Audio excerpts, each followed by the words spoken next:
Hi guys, my name is Megan and today I have my July wrap up for you. Okay, so this month has been a little hard for me to get my reading done, and that's mainly because at the end of last month I unexpectedly lost my job, so I wasn't exactly in the right frame of mind to read a whole lot, and my mind's kind of just been occupied with other things recently this month, so I didn't get a whole lot of reading done, as you can see. Yeah, it's just been a little bit of a weird month for me, so anyway, let's get into what I actually did end up reading this month. So, one book that I don't have with me right now that I did end up finishing in July was Tempest and Slaughter. I really loved that book. I do have a review for it, so I will link it up in the corner. And Tempest and Slaughter got a 4.5 out of 5 stars. The next book that I read in July was This Adventure Ends. This is a contemporary novel about a girl and her family who moved from New York to Florida. And she's kind of that new girl in school. She's a senior in high school, and she like inadvertently becomes friends with this like super intense, tight friend group. This friend group is kind of bound together by tragedy, love, and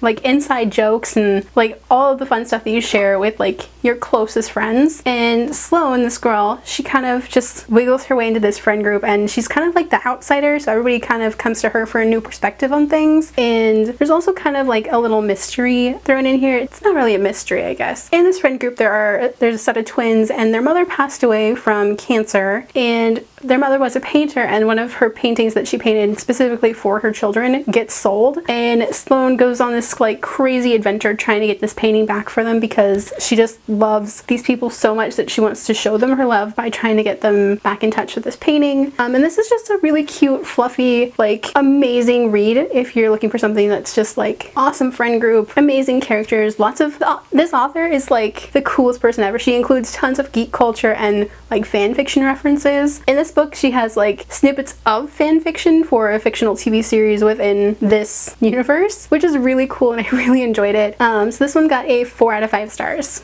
Oh, and I also have a review for this one, which I will also link above. The next book that I finished in July was Spider's Traps. This is book number 13 in the Elemental Assassin series. This one, so I don't really want to spoil anything because, you know, book 13, but in this one Jen has kind of become the underworld. She's like the top boss, and she doesn't really want to be there, but she also kind of ends up taking over anyway. So this one deals with like a side character mainly who kind of becomes like a new ally for Jen, and they were always kind of like, they weren't necessarily like enemies, but they also definitely were not friends, and they definitely still are not friends. They maybe were like allies by the end of this book. But surprisingly, this one does not have as high of a body count as most of the other books in this series, which I kind of liked. It's kind of different and totally like perfect, because sometimes you want to just take a break from all of the bloodshed from the rest of these books. I mean, this series is like has one of the highest body counts that I've ever seen for a book series, but it's just so good, and I love the characters. This one in particular, I really did like this one. This one also got a 4 out of 5 stars. But if you guys want to check out these books, you definitely should. They're so good. The first couple might be a little tough getting into, but I definitely would recommend these if you're looking for like an urban fantasy with vampires, elemental magic, and like giants and dwarves and other cool shit set in the South. Okay, and then the last book and the one that I'm currently reading is the Mark of Athena. So I'm 275 pages in, so this one I'm about halfway done with this book, and I'm trying to finish it before the end of the month. So let's see, today's the 27th. Wow, I'm way off. Today's the 26th. So I'm gonna try to get this done by Sunday.